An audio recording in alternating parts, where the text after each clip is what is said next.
So, ito yung dashboard natin. Yung beans natin is 116, 320. Click natin yung cash out.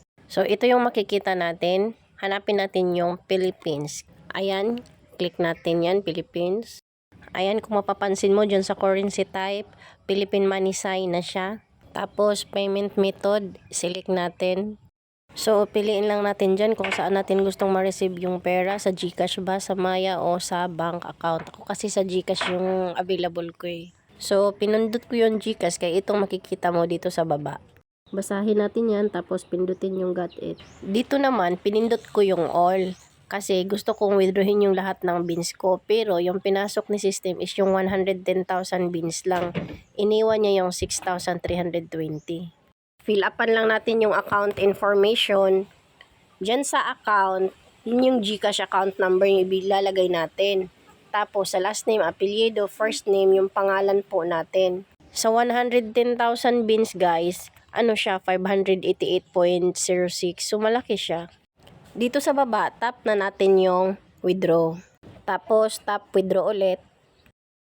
So makikita natin dyan na yung withdrawal request natin is submitted successfully. So nasabi din dyan na we will remit the money to you within 24 hours after the withdrawal. So request yung ginagawa natin ngayon. So may 24 hours tayong oras na maghintay. Balik tayo dito sa dashboard, check natin yung message.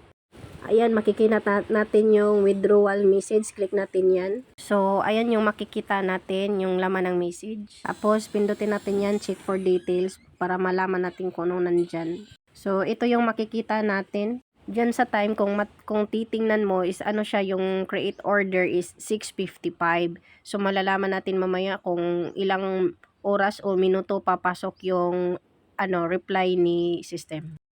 Ayan, makikita mo na nag-reply na ang system ni Taka.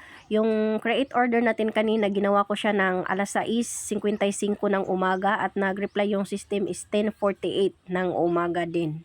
So, sinasabi dyan sa message na successful na daw, tapos pindutin natin niya ang confirm. So, ito na yung sinasabi kanina ng system na after 2 hours, pag hindi mo siya na-confirm, is automatic siyang ma-confirm ng system. Kasi pagka-receive mo ng message, dun mag-uumpisa yung time ng 2 hours. I-click mo yung confirm, tapos automatic na siyang papasok dun sa account mo. Tapos click mo yung resibo, kaya ito yung makikita mo. Makikita mo na yung resibo kung magkano pumasok.